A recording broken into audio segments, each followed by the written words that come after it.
sinabikubwira agafoto cyangira ibiganiro yego The Ben ntagabaho bro buriya wenda abantu bakompeta twagereranyaga bikaba byakunda cyangwa se ukabona umwarusha undi akantu gato yari Ben na Meddy ariko gusa nanone ntuzabyungukiramo cyane Melody gukomeza tumukompara gutya byungu na Ben Bruce abyungukiramo cyane arabizi ko Ben nitayiga koko ariko nawe kubera ko ari wo muntu tumipimiraho bivuze ko nyine ari we nawe uri aho hafi nago wabyirengagiza na Melody ni mubi cyane ariko nyine kudepansa Ben biracyagoranye ntago ari ibintu bya nona Melody arakora cyane ariko biragoranye ko babasohoye indirimbo rimwe ngiya Ben ije hasi biragoye none no mu influencer abandi influencer muri media ubona bari kuri side ya bari kuri gusa ntago ari ukubogama ubwo niko bimeze ese Melody ari ikintu apfa nabo oya sinawe muntu baraniga bamara n'igihe bari hanze Melody ne muntu basi no muntu bahorana yego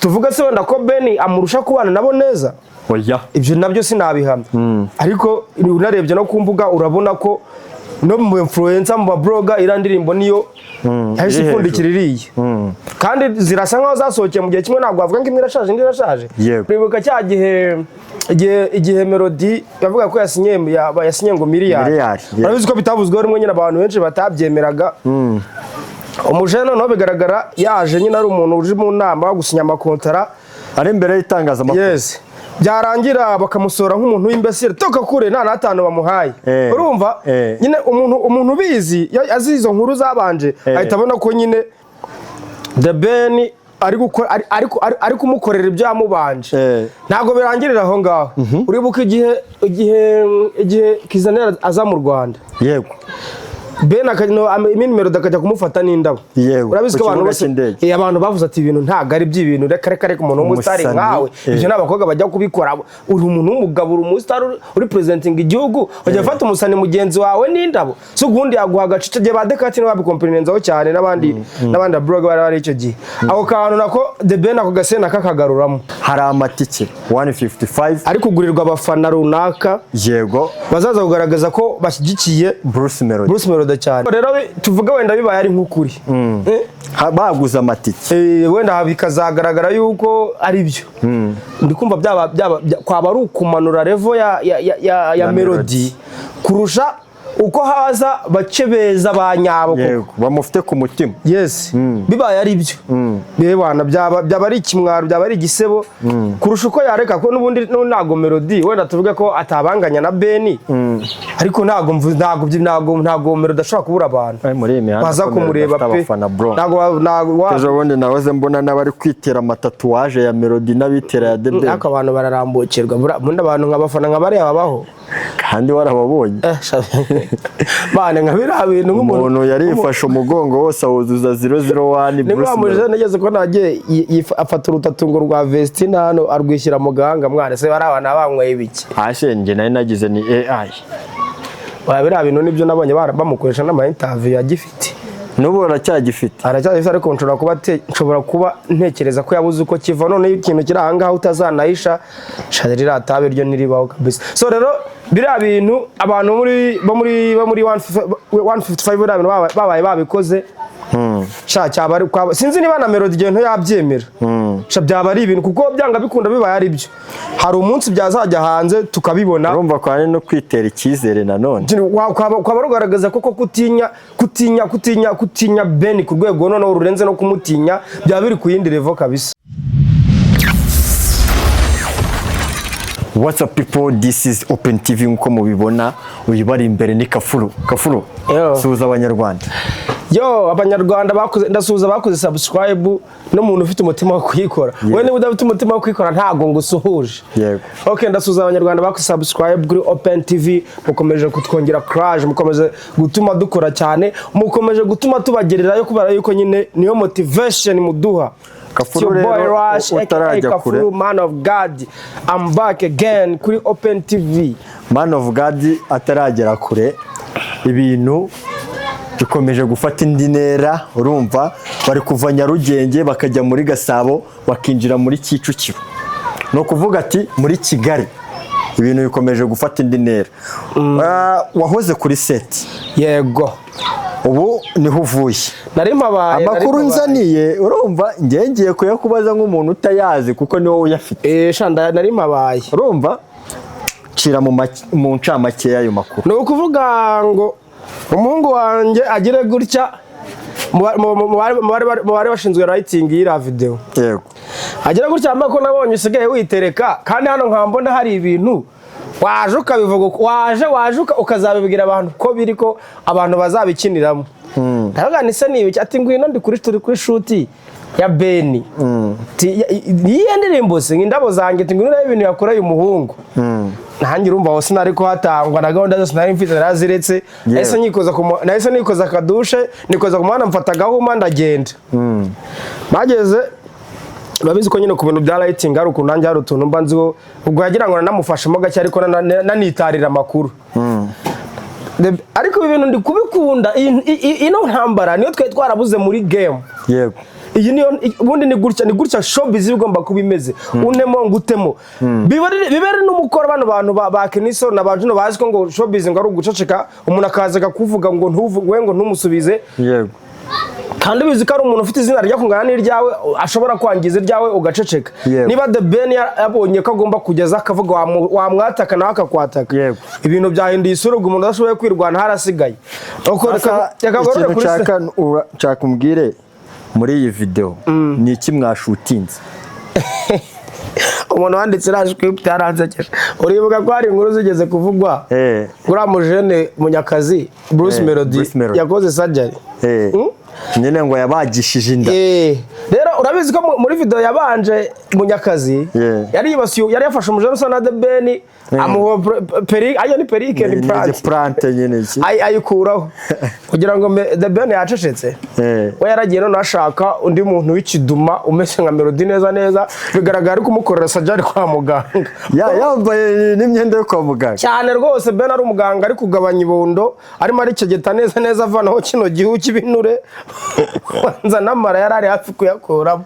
Urumva nakarera bakakuki ati mbega ubutinda ariko ndavuga ati nyine ugutayemo ntumutemo ari ngakwita ngo niba ngo ari iki ugusuriye n'umusuriye agira ngo nta kibuno video twayishutinze ndi guseka bendaga no kunyirukana kuko byari bisekeje. Arongera uribuka cya igihe Melody yavuga ko yasinye ngo miliyari. Urabizi ko bitavuzweho rimwe nyine abantu benshi batabyemeraga. Umujene no bigaragara yaje nyine ari umuntu uje mu nama gusinya amakontara ari imbere y'itangazamakuru. Byarangira bakamusora nk'umuntu w'imbesire toka kure nta natanu bamuhaye. Urumva nyine umuntu bizi azizo nkuru zabanje ahita abona ko nyine The Ben ari kumukorera ibyo yamubanje. Ntago birangirira aho ngaho. Uribuka igihe Kizanera aza mu Rwanda. Yego. Ben Melody akajya kumufata n'indabo.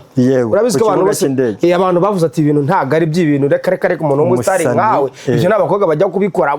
Uri umuntu w'umugabo uri umusitari uri presenting igihugu bajya fata umusani mugenzi wawe n'indabo so gundi yaguha agacice gihe badekati n'ababikomperinenzaho cyane n'abandi blog bari icyo gihe. Ako kantu nako The Ben ako gasena kakagaruramo. Nese niho havuye ngo indabo zanjye cyangwa ibyo ni ibindi.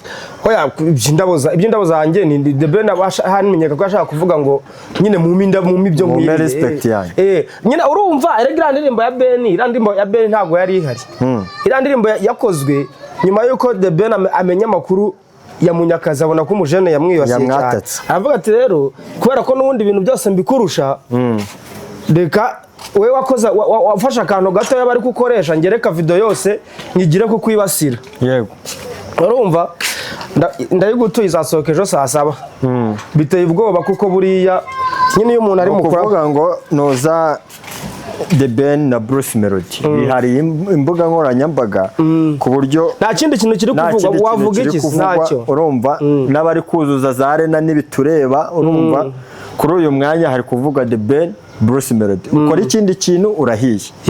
Nk'ubu nk'ejo bundi kuri 31 ndaceka hari igitaramo cya Kevin Kade. Ariko icyo gitaramo wagira nta n'igihari.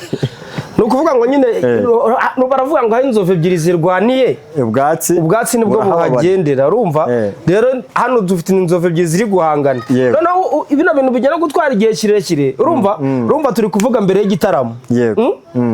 ubundi ubu ngubu nta n'amakuru ahari. Yego. Reka noneho ejo tuzaba turi kuvuga kuri video yasohotse. Tuzaba turi kuyivurirwaho byanga bikunda, ahubwo ndi kumva nshaka ko nimara gusohoka nka Melody azaza kongera akagera akareacting. Akongera agakora kandi akongera akajya akanavuga. We no yavuga ni atara comment tukumva utavuze. Wumva noneho ibyo bintu by'urufa by'abajana bafite ibitaramo. Turabashyira imbaraga nyinshi kuko na nyuma y'igitaramo byawe nabyo bizafata ukundi kwezi kukivugaho. Yego. Nuvuga ngo kuva turi mu kwa 12 ukwa mbere kose ukwa mbere kose umutwe w'inkuru azaba ari wa buri nkuru azaba ari Ben na Bruce Melody. Azaba ari The Ben yakandagiye Munyakazi cyangwa Munyakazi afashe The Ben akubita akanyafu. Nta kindi nibyo bintu tugiye kuba twivugiraho kereka nitugira wenda nibagira amahirwe. The Ben ko akunda guceceka akaba nyine yicecekeye. Ariko ikintu nakunze nuko nawe muri no minsi nta guceceka afite. The Ben yari ibiki cyane timu ye kubwira ati ngwino subiza. The Ben yagiye ahura na ba Diamond. Yego. Areba ukuntu bakora showbiz. Yego. Areba ajya muri Uganda za Kenya ukuntu bakora showbiz. Yego. Noneho arareba abona ko karakantu ko komeza ceceka ntago ari sawa. Ntago ari sawa. So rero usibye ko ndi no kubikunda bira ibintu ni sawa urumva nyine biri guto ahantu bavuga kandi n'inkuru abantu bakazireba bari interested ku bintu byavuzweho bisawa cyane ariko nyine iri nihangana dafite ritwaye muri make ni gutyo umuziki ukorwa n'ahandi hantu hose genda kubikunda nubwo biri kuryamira abandi bantu nk'urabona mbonye yakoze show yuzuye ariko nta bihari ntago biri kuvuga kandi nawe n'umuntu mu kanya turabigarukaho wenda urumva ariko ikintu nshaka kwibandaho The Ben Bruce Melody urumva ibi bintu ejo bundi nabonye na minister urumva ububanye n'amahanga ndumva Olivier Nduhungirehe yaragiye akandika akerekana nyine chat yiwe nyine kuri za Spotify ku mbuga nyine aho yumvira umuziki tugasanga Bruce Melody indirimbo ye yitwa Rosa na Bruce Melody na amashumi yiwe. Hanyuma muri comment abakomeje kuvuga ati dore nawe ufashe 001 yese yandika ati The Ben nta ukwiye kumugereranwa nawe. Abantu nanone ariko ntibabyumvishe kimwe nawe baravuze bati dore nawe toye ikipe kandi uri kutubuza. Urumva ibyo bintu urumva byatangiye kuzamo n'abayobozi. Ngewe rero icyo bundi none se kuba umuntu ari umuyobozi erega music is a feeling. Music ni ugufiringa kandi no music ugira iyo kunda ugira style ubukunda ugira umuhanzi ukunda kandi ibyo nta muntu biba bigomba kugarukiraho. Na president w'igihugu ashobora kuza akavuga ati ngewe mfana Melody cyangwa mfana Ben nyine ni ukora indirimbo nase kuki mu banzi bose ba mu Rwanda president yigeze gufata agatumira diplomate wenyine. Bivuze ngo niwe muntu yumvaga imiziki ye yakunda. Biriya bintu ni feeling kandi buri muntu ni uburenganzira bwa buri muntu atagendeyo ngo titirenga iki ujya. Rero ntago ndumva minister none ibyo ngibyo bwo nibyaba biri gutanga rugari nyine ku bantu kwitorera amakipe bajyamo urumva. Ndase ubundi ibyo bintu bitwaye iki ubikoze neza. Uvuze ngo ngiye mfana umuntu runaka ariko nibituma nyine nibize mu rugomo. Ibyo nase ubundi ni utabe ariko nubwo nyine nanone uri kuvuga ibyo nubundi babibuza na rugomo rwigeze rubibamo. Oya no kubera yuko hari abafana hari abafana babizanamo urugomo cyangwa bakabizana andi magambo mabi. Yego. Hano nicyo kintu no gukora dufite nyine amateka dukumira ibintu byinshi. Iyo ufata team it's okay. Ariko iyo birengereye ugasanga ushaka kubisanisha n'ibindi bintu by'amateka aho ngaba wakije. Urebye nicyo kintu akenshi batuburiza. Nabundi kuba wafana umuntu kanabigaragaza jemba numva nta kibazo. Kandi n'uburenganzira bwa buri muntu wese. No kuvuga ngo rero The Ben Bruce Melody tubyemere nibo bafashe internet yo mu Rwanda yose naho wajya utabumvise. Biragoye. Twitege iki kuri iyi ndirimbo ya The Ben niziga kubita. Twitege iki neza nanone niza ntikubite. Ikintu oya already yarangije gukubita kiri audio. Okay no neza yahise ibundikira no kumbuga urebye yahise ibundikira Munyakazi. Oya sinzi mwana sinzi kundu sinzi ba The Ben ameze ukuntu bameze. Melody arakora cyane ariko biragoranye ko babasohoye indirimbo rimwe ngiya Ben ije hasi. Biragoye no mu influencer abandi influencer muri media ubona bari kuri side bari kuri nubwo ntago ari ukubogama ubwo niko bimeze. Ese Melody ari kinapfa nabo oya sinawe muntu barabaniga bamara n'igihe bari hanze Melody ne muntu base no muntu bahorana. Yego. Tuvuga se wenda ko Ben amurusha kubana nabo neza. Oya. Ibyo nabyo sinabihamya. Ariko unarebye no kumbuga urabona ko no mu influencer mu babloga iriya ndirimbo niyo yahise ipfundikira iriya kandi zirasa nkaho zasohokeye mu gihe kimwe, ntabwo wavuga ngo imwe irashaje indi irashaje. Yego. Mu gihe noneho iya Ben ikiri na audio. Nabonye The Ben ariko influencinga mu bagabo, ariko ku rundi ruhande na Pamela buri ariko influencinga mu ba Miss. Niba warabyitegereje ba Keti Bashabe n'abandi ba Miss bose bahuye na Pamela, utari kuririmba igisamagwe ntabwo mwinjirira mu nzu. No kuvuga iki kintu iyo abakobwa batangiye kwiyumvamo indirimbo cyane, iki nabonye na ba DJ Brian na ba Muyango nakabari bavamo batayicuranze. Nicyo nakubwiraga mu influencer sibo navugaga. Nicyo nakubwiraga nyine ubona ko nyine hari ibintu ureba ugahita wiha igisubizo. Bitujya nyine shabe ba Ben, njye nakomeje kubivuga ba Ben abantu bateye ubwoba. Sinabikubwiraga foto zangira ibiganiro. The Ben ntagabaho bro. Buriya wenda abantu bakompeta twagereranyaga bikaba byakunda, cyangwa se ukabona umwarusha undi akantu gato, yari Ben na Meddy.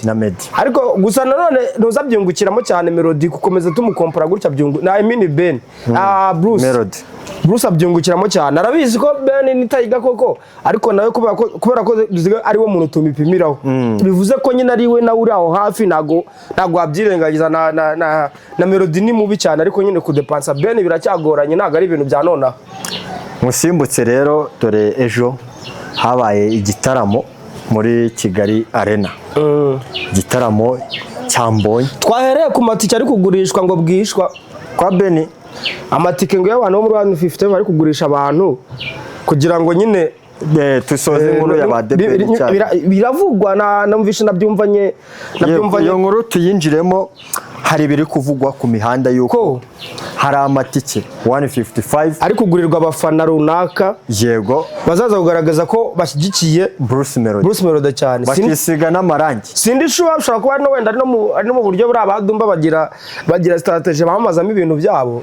Sindi shuwa bashobora kuba na promo ko Dumba nabonye ari umuntu ushobora gukora promotion ari no gutuka ikiririmbo cyawe ngo ni kibi, yego, ngo gifite production imbingo kimeze gute, kandi ari kugitwikira nabonye niwe nabyumvanye ibyo biboro biba, ariko biba ari nkabyo tuvuge ntago ntago turishiwa ko ari byo, atagira umuntu bitwara ko ari byo.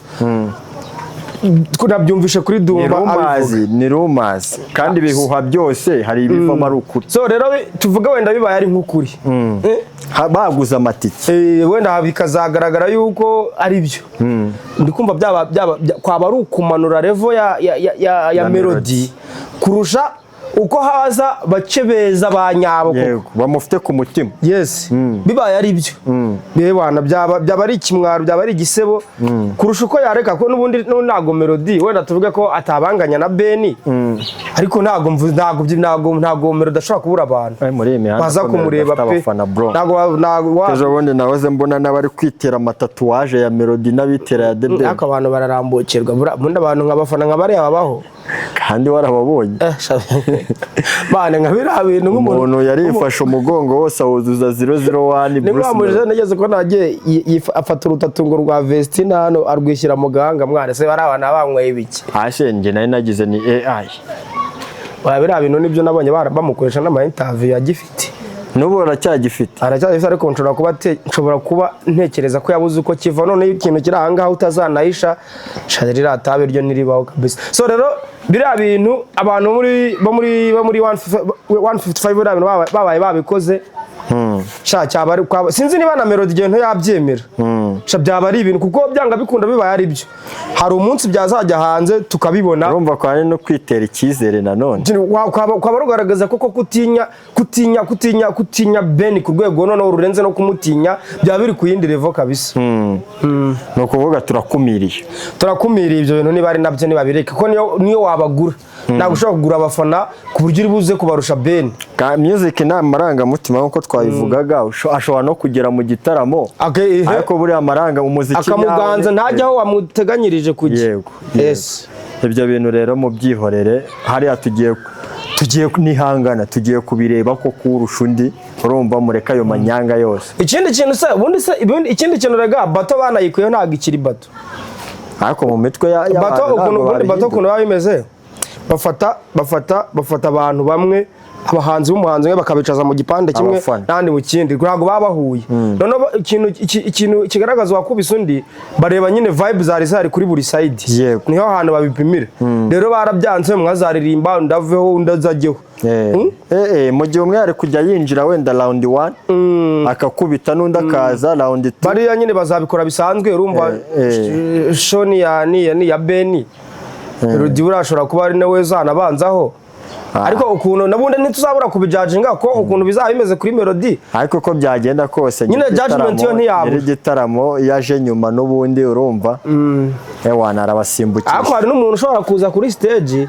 abwa mbere agakubitaho ukabona nta kintu uri bukore n'ujyaho byose biterwa n'imitegurire cyangwa n'iki ariko nanone reka tuvuge reba Drake na wenda na Kendrick yaje agakubita igitaramo ari icya Drake ntabwo bivuze ko Drake waje ngo yabura vibe birashoboka man hari igihe umuntu azaga gukubita show ukareba ukavuga se ubundi ndakora iki ndashyira hijya ugapfa n'igihe ujya gusanga abantu bamaze kubona ko nta kintu rubereke bari no kwisohokera yabyo ibintu bijya bibaho kabisa terwa n'uwaguhaye show ariko ntabwo ntekereza kuri Melody bizagenda gutyo Melody nafite abafana be erega urusanga ari na gato y'abarutanaho kuko ari abantu babikuza cyane ntacyo baba barutana ahubwo barutana class wenda z'abafana nabonye abafana Melody afite mu mihanda hari n'abafana bakunda buriya ba Melody batazajya muri show badashobora kugura amatiki kandi ahubwo batanagura ibaze ko mu Rwanda hari n'abafana batabana ku smartphone atazajya no muri commenting yandike daswa nyine abantu bavuga nka kuri abantu ba Nyabugogo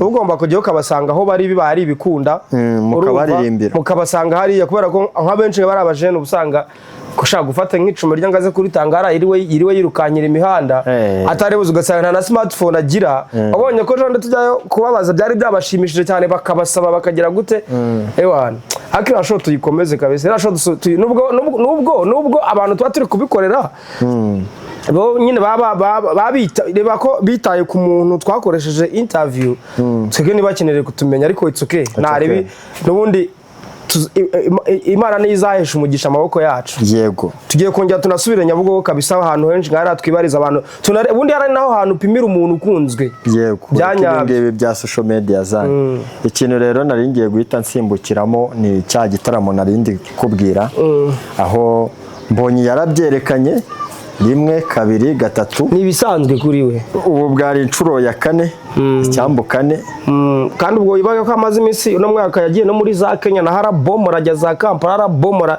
nyine kuri mbonye ni bisanzwe ahubwo wenda impamvu ibintu bya mbonye bitagize abantu bo muri gospel cyane bo nta magambo menshi yaba afite kandi twebwe tubareba tugasanga mu mihanda tuba twishakira ingi bya ba Melody kandi tuba dushaka kuvuga n'ibintu nyine tuzi neza ko biri burebwe cyane rero nteka ko impamvu abantu baba batabivuzeho cyane hari inkuru za Ben na Bruce yego rero amakuru twabaha nuko nyine yarujuje yabakoze sold out kabisa arena yose kandi abantu batashye bishimye icyo gitaramo yagihuje na Noheli nyine kugira abantu banizihize iyo Noheli yatanze n'ama stage kuba pastor nabo baranabwiriza byari ibintu byiza cyane Oya Melody mbonye nta kumushidikanyaho yego reka rero twitege ibya ba The Ben ahubwo se iriya show kadari gukora iki ko atari kugerageza kuvuga show yiwe nashakisha ari kubivuga ntitubyumva ari kubivuga ariko byapfukiranwe n'izi nkuru nyine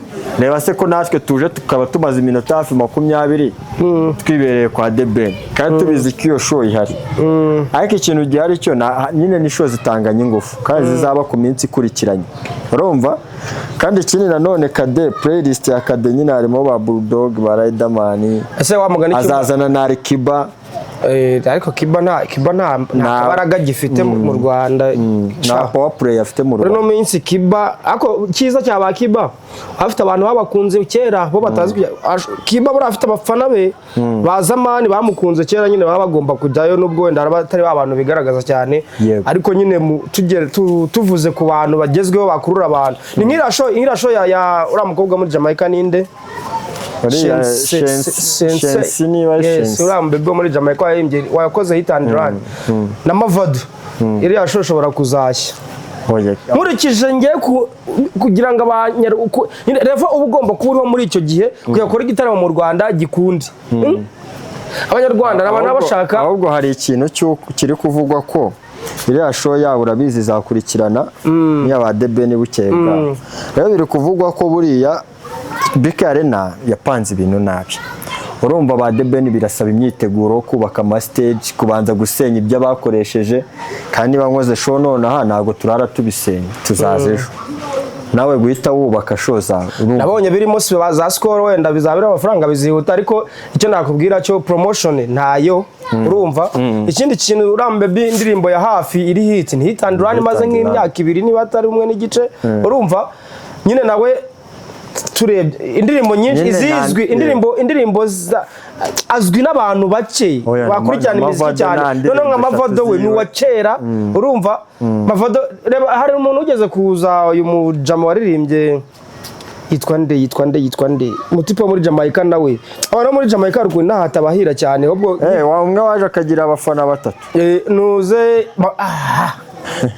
tamwibagiwe murenge nanjye tuma ubwongo bwanjye bukora cyane. Tamwibagiwe buriya sura nkura mukobwa agiye nk'Ikampara Kampala yakuzuza no muri na stade yazuza, ariko mu Rwanda abantu babashaka ngo ube ufite hit buri cyumweru mari we kuririmba mu Rwanda biraruhije. Uzi ko mu Rwanda indirimbo imaze amezi 2 iba yarangiye udashobora gutegura igitaramo udafite indirimbo iri hit ako kanya.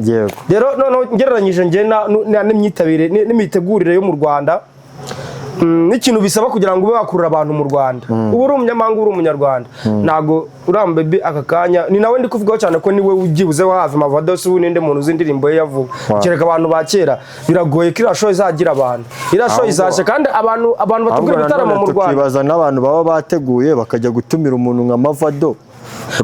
Oya abantu akenshi se ayo makosa ahorabaho ayo makosa ahorabaho ahubwo sinzi impamvu batayigira. Mavado akaba yiyicariye abizi neza ko yazimye akabona email. Hano haba haje ikintu kiba cyabaye haba haje umuntu wamukunze kera uri muri raba abantu bategura.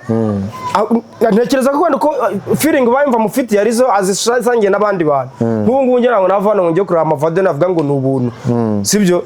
Hari indirimbo ye najyaga numva kera ariko ubu ngubu wapfa koza mwanya nyine tutamuta nk'uriya mukobwa we naza senche we najyayo kabisa ariko nka Mavado wapi pe nta kirimo irasho ndakubwiza ukuri ko 70% izagurumana izashya nta kirimo. Rashboy Kafuru reka dushimira abanyarwanda ibyo wabijeje tugomba kubikora just no muri weekend dushobora kubikora usibye ko bigomba guhoraho bakabimenyera twe turi abanyamihanda nago dukunda kwitereka. Ubundi hari ahantu ngiye kuzajya nkora ikintu ngiye kuzajya mu muhanda rumva ngende aricyo kiganiro noneho nzajya mbara nkubaze hagati ya Bruce Melody na Ben mu mihanda ara nta ruswa birimo kwandika hoti agize rimwe yagize 2 mu biganiro nka bingahe turebe koko nindi. Yego Kafuru urakoze cyane, tubibutse mukore subscribe, share na like.